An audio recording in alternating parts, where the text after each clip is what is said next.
Hello friends, welcome to my channel Abi's vlogs. നമുക്കിന്നിവിടെ നല്ല അടിപൊളി ഒരു എഗ് ബുർജി ഉണ്ടാക്കിയാലോ. അതിനുവേണ്ടി ഞാനിവിടെ 2 മുട്ട എടുത്തിട്ടുണ്ട്, അതുപോലെ 2 സബോള നല്ലപോലെ ചോപ്പ് ചെയ്തെടുത്തിട്ടുണ്ട്, 2 ടൊമാറ്റോ ചോപ്പ് ചെയ്തെടുത്തിട്ടുണ്ട്, ഇനി 1 പച്ചമുളകും 2 തണ്ട് കരിയാപ്പിലയും കൂടെ അരിഞ്ഞെടുത്തിട്ടുണ്ട്. ഇനി നമുക്കിത് എങ്ങനെയാണ് ഉണ്ടാക്കുന്നതെന്ന് നോക്കാം. വീഡിയോയിലേക്ക് പോകാം. എഗ് ബുർജി ഉണ്ടാക്കുന്നതിന് വേണ്ടി ഞാനിവിടെ ഒരു പാൻ അടുപ്പേ വെച്ചു. അത് ചൂടായി. അതിലേക്ക് നമുക്ക് വെളിച്ചെണ്ണ ഒഴിച്ചു കൊടുക്കാം. ഇങ്ങനെ മുട്ടയുടെ റെസിപ്പികൾ ചെയ്യുമ്പോഴേ വെളിച്ചെണ്ണയിൽ ഉണ്ടാക്കുന്നതാണ് ഏറ്റവും ടേസ്റ്റി. വെളിച്ചെണ്ണ ഇവിടെ ചൂടായിട്ടുണ്ട്. ഇനി നമുക്ക് ചോപ്പ് ചെയ്ത് വെച്ചിരിക്കുന്ന സബോള കൂടി ചേർത്ത് കൊടുക്കാം. എന്നിട്ടത് നന്നായിട്ടൊന്ന് ഇളക്കി കൊടുക്കാം. ഇതിന് സബോളയും ടൊമാറ്റോയും ഒക്കെ കൊച്ചായിട്ട് വേണം അരിഞ്ഞെടുക്കാൻ. അതുകൊണ്ടാണ് ഞാൻ ചോപ്പ് ചെയ്തെടുത്തിരിക്കുന്നത്. ഇനി സബോള പെട്ടെന്ന് വഴന്ന് കിട്ടുന്നതിന് വേണ്ടി അല്പം ഉപ്പ് കൂടി ചേർത്ത് കൊടുക്കാം. എന്നിട്ടിതൊന്ന് വഴറ്റിയെടുക്കാം. ഇങ്ങനെ മുട്ട വെച്ച് ബുർജി ഉണ്ടാക്കിയാൽ നല്ല ടേസ്റ്റാണ് കൂട്ടാൻ. മുട്ടയുടെ ടേസ്റ്റ് ഇഷ്ടമില്ലാത്തവർക്കും ഇങ്ങനെ ഉണ്ടാക്കിയാൽ ഇഷ്ടപ്പെടും. എനിക്ക് മുട്ടയുടെ ടേസ്റ്റ് വലിയ ഇഷ്ടമില്ല, പക്ഷേ എനിക്ക് ഇതിഷ്ടമാണ്. നമ്മുടെ ഉള്ളി ഇവിടെ ഒരുമാതിരി വഴന്നു. ഇനി നമുക്ക് അരിഞ്ഞു വെച്ചിരിക്കുന്ന പച്ചമുളകും കരിയാപ്പിലയും കൂടെ ചേർത്ത് കൊടുക്കാം. അതുകൂടെ ചേർത്തിട്ട് നല്ലതുപോലെ ഒന്ന് ഇളക്കി വഴറ്റിയെടുക്കാം. സബോളയും പച്ചമുളകും എല്ലാം ഒരുമാതിരി വഴന്നിട്ടുണ്ട്. ഇനി ഈ സമയത്ത് ചോപ്പ് ചെയ്ത് വെച്ചിരിക്കുന്ന ടൊമാറ്റോ കൂടി ചേർത്ത് കൊടുക്കാം. അതുകൂടി ചേർത്ത് കൊടുത്ത് നല്ലതുപോലെ ഒന്ന് ഇളക്കി വഴറ്റിയെടുക്കാം. ഇത് വേകാൻ വേണ്ടി അടച്ചു വെക്കുകയൊന്നും വേണ്ട. നല്ലതുപോലെ ഒന്ന് ഇളക്കി അതിൻ്റെ വെള്ളമൊക്കെ ഒന്ന് പറ്റി നന്നായിട്ടൊന്ന് വഴറ്റിയെടുത്തേച്ചാൽ മതി.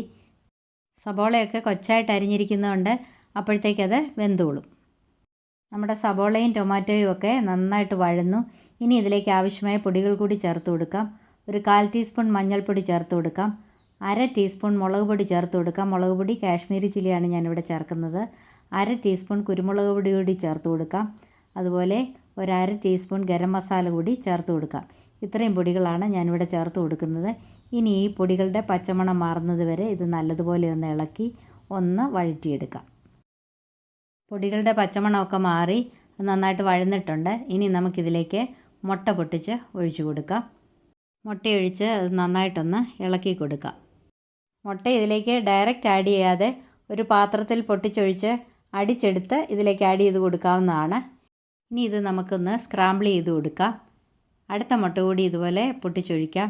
എന്നിട്ട് അത് നന്നായിട്ടൊന്ന് സ്ക്രാമ്പിൾ ചെയ്ത് ഇളക്കി ആ മുട്ടയൊന്ന് വേവിച്ചെടുക്കാം.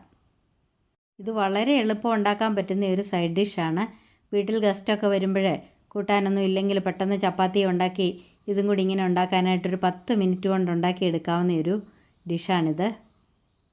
മുട്ട വെന്ത് കിട്ടുന്നത് വരെ ഇത് കണ്ടിന്യൂസ് ആയിട്ടൊന്ന് ഇളക്കി കൊടുക്കാം.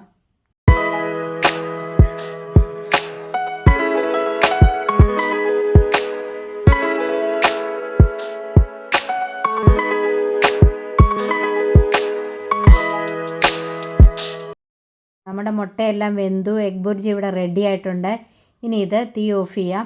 തീ ഓഫ് ചെയ്ത് ഒരു സെർവിങ് ബൗളിലേക്ക് നമുക്ക് മാറ്റാം. അപ്പോൾ നമ്മുടെ അടിപൊളി ടേസ്റ്റുള്ളതും വളരെ ഈസി ആയിട്ട് ഉണ്ടാക്കാൻ പറ്റുന്നതുമായ എഗ് ബുർജി ഇവിടെ റെഡി ആയിട്ടുണ്ട്. ഇതുപോലെ എല്ലാവരും ഒന്ന് ട്രൈ ചെയ്ത് നോക്കണം. ട്രൈ ചെയ്ത് നോക്കിയിട്ട് എൻ്റെ വീഡിയോ ഇഷ്ടപ്പെട്ടെങ്കിൽ ലൈക്ക് ചെയ്യണം, കമൻറ്റ് ചെയ്യണം, മറ്റുള്ളവർക്കൊക്കെ ഒന്ന് ഷെയർ ചെയ്ത് കൊടുക്കണം. അതുപോലെ എൻ്റെ ചാനൽ ആരെങ്കിലും സബ്സ്ക്രൈബ് ചെയ്യാതെ ഉണ്ടെങ്കിൽ ഒന്ന് സബ്സ്ക്രൈബ് ചെയ്ത് സപ്പോർട്ട് ചെയ്യണം. അടുത്തുള്ള ബെല്ലൈക്കൺ കൂടി മറക്കാതെ ഒന്ന് എനാബിൾ ചെയ്യണം. അപ്പോൾ ഇനി മറ്റൊരു വീഡിയോയുമായി കാണാം. Till then bye bye. Thank you.